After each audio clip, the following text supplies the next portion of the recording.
자, 이번 시간에는 참거짓 문제 교재에서 추가로 같이 한번 또 몇 문제 풀어보도록 하겠습니다. 교재의 327페이지 2번 문제고요. 2번 문제 살펴보시면 C회사의 기술개발 연구팀에서 4명의 차장 중에 1명만 부장으로 진급하였다라고 하였습니다. 다음 중 1명만 진실을 말하고 있을 때, 이게 중요한 거죠. 진급했을 사람으로 추정할 수 있는 사람을 모두 골라라 라고 했습니다. 참거짓 문제에서는 우리가 이제 제가 수업 때 그 자체가 거짓인 진술인 것이 있다면 그것을 발견하시는 방법. 그 다음 단계로는 일관되지 않은 모순된 진술의 세트를 찾는 거죠. 짝지어서 혹은 일관된 진술을 찾거나 이렇게 말씀드렸고요. 그리고 어느 진술이든 참으로 가정했을 때 모순되는 것을 발견한다. 뭐 이런 순서로 여러분들이 진행해 주시면 좋을 텐데요. 자, 지금 A, B, C, D의 진술 중에서 그 자체가 거짓인 진술 찾기는 좀 어렵고요. 지금 A와 C의 진술 두 개를 한번 살펴보시면요. 나는 진급했어 라고 말했고, C는 A 차장은 진실을 말하고 있네 라고 되어 있죠. 보통 이렇게 누군가의 진술 중에서 다른 대상을 가리키는 진술은요, 그 대상과 같이 짝지어서 일관성을 판단해 볼 필요가 굉장히 높다라고 보시면 되겠습니다. 왜냐하면 A 차장은 진실을 말하고 있네. 참이면 참인 거죠. 예, 거짓이면 거짓이에요. A, C, A와 C의 두 사람의 진술은 어떻다? 일관된 진술이다라는 거죠. 그러면 둘 다 참이거나 둘 다 거짓인데요. 조건에서 한 명만 진실을 말하고 있다 했으므로 A, C의 진술은 모두 거짓이라는 것을 확인할 수가 있습니다. 그렇단 얘기는 참인 진술은 B하고 D 중에 한 명이 해당되는 거고요. B 또는 D 중에 참이 존재한다라는 거죠. 한 개만이에요, 한 개만. 예. B가 진실이면 D가 진급했을 것이고요. D가 진실이면 C가 진급했겠죠. 그래서 둘 중 한 명이 진급할 수 있는 사람으로 추정하는 적절한 답이 되겠습니다. 선택지에 5번을 골라내시면 될 것 같습니다.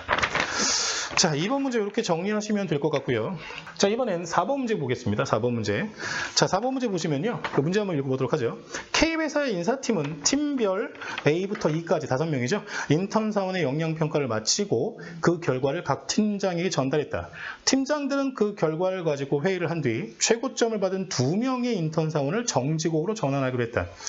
팀장 중 거기서 밑줄 그으셔야죠. 한 명은 잘못 보았대요. 즉 그냥 한 명만 거짓이다라고 생각하시면 되고요. 팀장별로 발언한 내용이 아래와 같을 때 다음 중 항상 참인 것, 항상 참인 것을 찾아라 라고 얘기를 하고 있습니다. 자, 일단은 뭐 순위가 나왔으니까요. 5명의 순위 1, 2, 3, 4, 5라고 이렇게 좀 적어보고요. 자, 지금 5명의 팀장의 진술을 가지고 물론 이제 여러 가지 방법들이 있었잖아요. 그 단계를 거쳐가는데요. 마지막 단계, 즉 각 팀장의 진술을 참이라고 가정하고 논리적으로 한번 따져보도록 하겠습니다. 네. 그러면 여기에서 일단은 확정적으로 D팀장의 진술을 먼저 참이라고 가정하고 진행해보는 거예요. 3명을 정직원으로 전환하면 D팀의 인턴 사원도 정직원이 될 수 있다는 얘기는 D팀의 인턴 사원이 3위가 됐다라고 볼 수 있는 거죠. 그렇죠? 자, 이 얘기를 통해서 일단 보시고요. 그리고요, A팀장으로 올라가 볼까요? A팀과 B팀의 인턴 사원은 최종 2명 안에 들지 못했다. 지금 다 참을 가정하고 배치시켜 보는 겁니다. 그럼 A, B팀은 당연히 4위하고 5위에 해당이 될 텐데 순서는 아직 모릅니다. 자, 그리고요, B팀장 얘기는 뭐 당연한 얘기예요. 왜냐하면 A, B, C, D, E 중에서 여기 지금 C가 있고 E가 위치하겠죠. 당연히. 그러니까 이 팀은 B팀보다 높다라는 건 당연 조건이기 때문에 요거는 살짝 그냥 배제하셔도 상관없을 것 같고요. 자, C팀장 보겠습니다. C팀 인턴 사원이 E팀 인턴 사원보다 점수가 낮았다라고 한다면 C팀의 팀장의 멘트가 참이라고 가정해 봤을 때 E가 1등이고 C가 2등이 되는 그런 상황이고요. 이 팀장의 멘트를 보게 되면 어떻습니까? 이 팀 인턴 사원보다 점수가 낮은 인턴 사원은 3명이야 라는 얘기는 이 팀의 인턴 사원이 2등이야 라는 얘기와 같은 거죠. 그럼 어떤 일이 벌어지는 거죠? 예, 여기에서 2위가 각각 C팀과 E팀의 인턴 사원으로 두 가지가 이렇게 모순되는 상황이 생깁니다. 결국 C와 E의 팀장의 진술이 모순됨을 발견하시는 순간 거짓은 C팀과 E팀 팀장 중에 한 명이다라는 걸 알 수 있는 거죠. 자, 그렇다면 우리가 확정적으로 확인할 수 있는 것은요. C하고 E팀의 멘트를, 진술을 배제한 채로 확인해 본다면 D팀장과 A팀장의 멘트가 참이므로 확정적으로 확인할 수 있는 건 이렇게 순위가 결정이 났다라는 사실을 확인할 수가 있는 겁니다. 그러므로 C팀과 E팀의 인턴 사원도 자연스럽게 당연히 1, 2위에 배치가 됐을 거다라는 것까지 반사적으로 확인할 수 있겠죠. 그리고 선택지의 내용을 보시면 4번 내용을 보겠습니다. 4번. E팀 인턴 사원과 C팀 인턴 사원은 정직원으로 전환됩니다. 누가 1위고 2인지 상관없이 C팀과 E팀이 1, 2위에 배치될 것은 확정적이니까 4번이 정답이 된다라고 보시면 돼요. 나머지 1번, 2번, 3번, 5번은 가변적입니다. 경우의 수도 좀 많이 생기는 상황이기 때문에 불확정적인 어떤 상황들을 가지고 선택지에 혼동이 없도록 한번 해주시면 될 것 같습니다. 이렇게 확정적인 상황을 찾아내시면 되겠습니다. 자, 15번 문제 보시면 조건이 좀 많습니다. 천천히 한번 보도록 하죠. 자, 문제 읽어볼게요. 워크숍을 마치고 9명의 직원이 택시를 타고 귀가하려고 합니다. 주어진 조건에 따라 같은 방향의 사람끼리 택시를 타고 가기로 하였을 때 다음 중 반드시 참이 아닌 것. 자, 보세요. 반드시 참이 아닌 것 찾는 겁니다. 자, 보도록 하죠. 자, 그러면 지금 조건이 좀 많은데요. 일단 기억 조건부터 볼까요? 9명의 직원은 삼성, 대치, 논현, 개포동 중에 살고 있다라는 얘기는 택시를 몇 대? 4대의 택시를 타고 이동했다라고 볼 수 있습니다. 그렇죠? 그리고 나서 리을 조건 볼까요? 기억 조건과 리을 조건을 통해서 그냥 재반 환경에 대한 어떤 상황들을 세팅할 수가 있는데 삼성동과 논현동에는 빌라만 있고요. 대치동과 개포동에는 아파트만 있다. 간단하게 한번 표시를 해보겠습니다. 삼성동과 논현동이 있고요. 대치동과 개포동이 있는데 이쪽은 빌라가 있고요. 이쪽 지역은 아파트만 있다고 합니다. 자, 이렇게 표시할 수 있겠죠. 그리고 각 지역별로, 동네별로 이제 택시가 4대가 움직입니다. 자, 이 상황에서 니은과 시옷 보기를 한번 보겠습니다. 조건을 보겠습니다. 니은과 시옷 조건을 보면요. 한 명은 혼자 택시를 타고 가야 한다 했고요. 가장 많은 인원이 탄 2대의 택시에는 3명의 직원이 타고 있다는 걸 통해서 즉 니은과 시옷 조건을 통해서 인원수, 4대의 택시에 타고 가는 인원수를 확정할 수가 있어요. 가장 많은 인원은 3명, 2대가 되고요. 혼자 1명 타야 되죠. 근데 나머지 택시에는 당연히 전체 9명 중에서 2명이 타게 되겠구나라고 우리는 유추해낼 수가 있습니다. 그래서 4개의 택시에 탈 수 있는 인원들을 이렇게 확정하시면 좋을 것 같고요. 그리고 나서 확인해보면 그 다음에 이제 좀 밑으로 갈까요? 뭐 1번은 빌라에 살고 있다. 이거는 이제 1번은 여기에 위치한다는 거 보시면 되고요. 지금 디귿과 비읍을 같이 보도록 할게요. 디귿과 비읍. 네. 비읍을 보시면 8번은 9번과 같은 택시를 타고 아파트 단지에서 내렸다라고 했습니다. 그러면 8번, 9번이 이렇게 같은 택시를 탔고요. 어딘지 모릅니다. 그런데 비읍 조건을 보시면 8번은 4번과 다른 택시를 탔지만 같은 형태의 주거지? 4번도 아파트에 있구나 라고 보시고 일단 모릅니다. 인원수는 아직 이렇게 배치를 하겠습니다. 자, 그리고 나서 이제 쭉 나머지를 한번 조건을 살펴보도록 하겠습니다. 7번을 포함하여 3명의 직원이 탄 택시는 논현동. 요건 확정적이네요. 그러면 7번이 탄 택시는 3명이니까요. 요렇게 1명, 2명 더 있고요. 요렇게 확정적으로 3명을 논현동의 택시의 인원수로 보시면 되고요. 3번과 7번은 서로 다른 동네의 빌라에 살고 있다. 그럼 3번은 이쪽에 삼성동에 위치하겠죠. 자, 그 다음에 뭐 이런 것들은 이제 이응 같은 것들은 인원수가 결정되니까 좋은데요. 물론 여기에 이제 몇 번 직원이 탔는지는 아직 확정적이진 않지만 이 치읓 조건을 보시면 삼성동에 도착한 택시에서는 2명 이상의 직원이 내렸다고 했습니다. 그러면 자, 요거 중간 단계 좀 건너뛰시고요. 여기서 바로 이렇게 한번 써보겠습니다. 삼성동에 2명 이상이에요. 그러면 여기 명수예요. 삼성동에 만약에 2명이 탔다고 할게요. 그러면 여기는 3명으로 확정이었죠. 그죠? 그럼 3명, 3명, 1명, 2명이잖아요. 그러면 지금 여기 한 명이 대치동이나 개포동에 내린 4번 직원이 탄 택시에는 당연히 한 명밖에 없겠죠. 여기는 한 명이 타야 돼요. 그죠? 4번이 탄 택시는 한 명입니다. 그 여기가 몇 명이에요? 3명이 되는 거죠.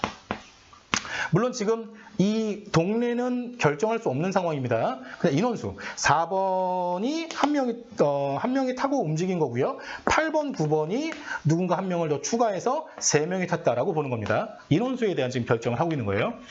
이렇게 되거나 아니면 만약에 삼성동에서 3명이 탔다면 여기 3명이죠. 그대로 맞습니다. 그렇다면 당연히 4번 택시 혼자 탔고요. 8번, 9번이 직원이 2명 자기네들끼리만 탔다라고 확정적으로 인원수를 결정할 수가 있습니다. 자, 동네의 위치는 아직 가변적입니다. 자, 이런 상황에서 보기의 조건들 한 번씩 살펴보도록 하겠습니다. 자, 이거는 좀 다 살펴볼게요. 첫 번째 볼게요. 8번이 개포동에 산다면, 자 보세요. 8번이 개포동에 산다면 이렇게 된 거죠. 그렇다면 4번은 대치동이다. 이건 나눠질 수밖에 없죠. 동네 자체가 아파트에 살고 있고 다른 택시를 탔고, 예. 그래서 당연히 1번은 옳고요. 참인 거죠. 그리고요. 2번 보도록 하겠습니다. 2번 보시면 1번과 5번이 삼성동에 산다면 1번과 5번이에요. 그럼 삼성동에 3번이 있었는데 1번, 5번이니까 3명이 탔다라는 얘기로 이 라인을 인원수를 배치하는 거죠. 택시를 같이 탄 삼성에 산다면 2번은 논현동에 살 것이다 라고 했습니다. 2번. 지금 3명, 여기 3명이에요. 그럼 1명, 2명인데 여기 확정됐죠. 확정. 그럼 나머지 2번하고 6번인가요? 예, 이쪽 7번이 탄 택시 논현동에 들어갈 수밖에 없습니다. 이해되셨나요?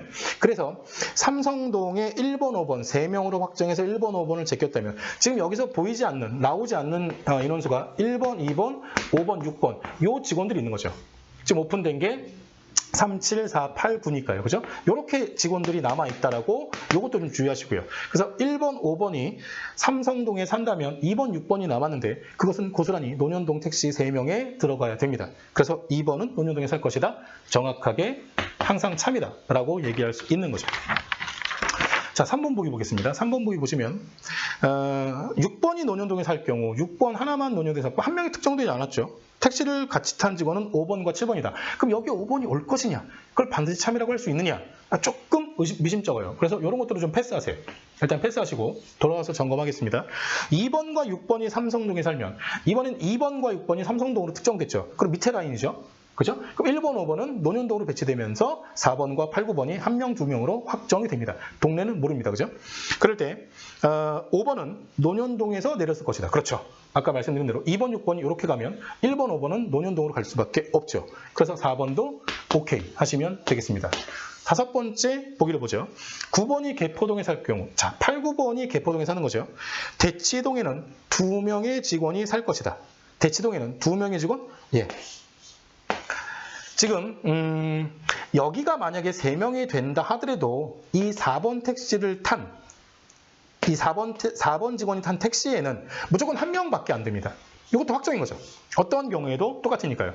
이 4번이 탄 택시가 어느 동네에 가느냐는 이 인원이 탄 택시가 그 동네에 따라 영향을 받겠지만 인원은 그대로 1명이에요. 그러면 대치동에는 2명이 직원이 탄다? 안 되는 거죠.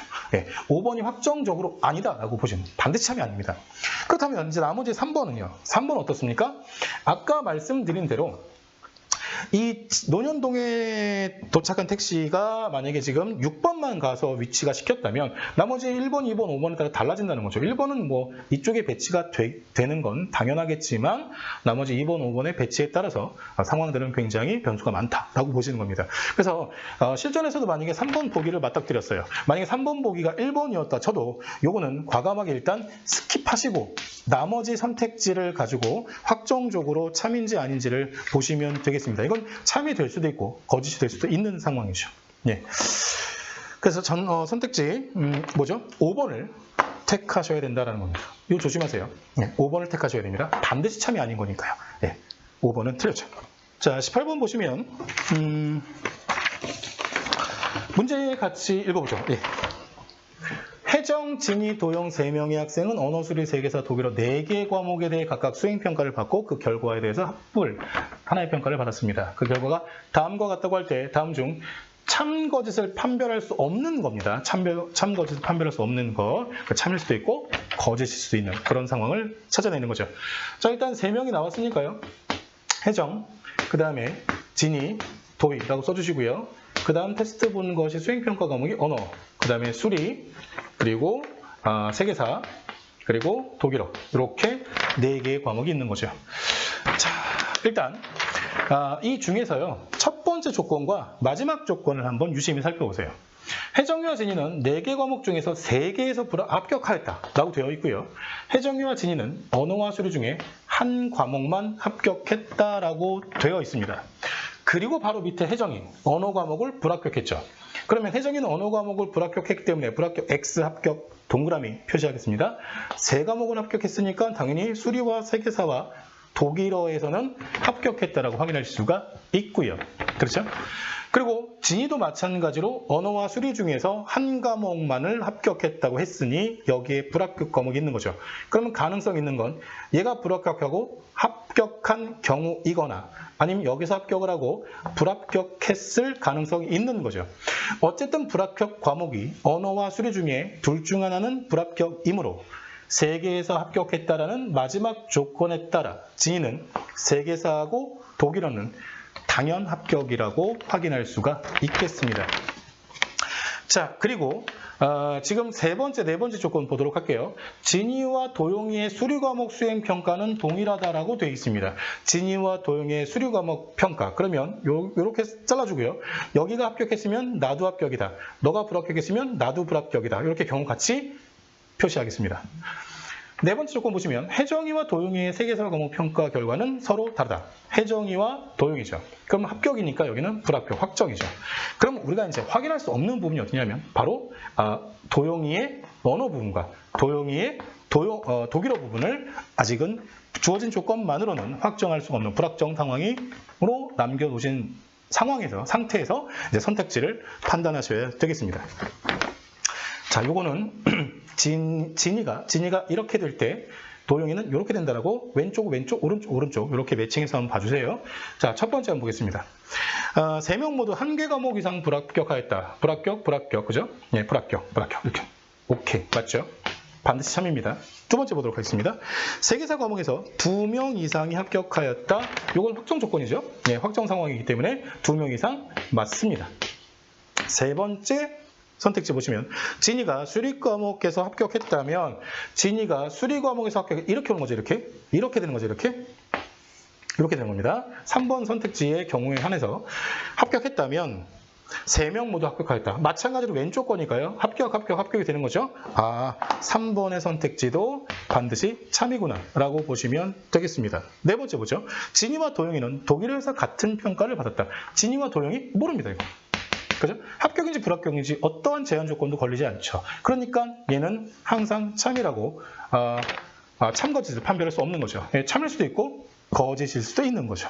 예, 그래서 정답은 4번이다라고 선택하시면 되겠습니다. 5번 간단히 보겠습니다. 도용이도 3과목을 합격했다면 하고 되어 있죠. 그러나 도용이 3과목 합격했다면 이렇게 되는 거죠. 이렇게 되는 거죠. 이렇게 와야 되는 거죠. 그래서 여기도 합격, 여기도 합격 이렇게 되는 상황이어야 됩니다. 반드시, 그죠? 이렇게요.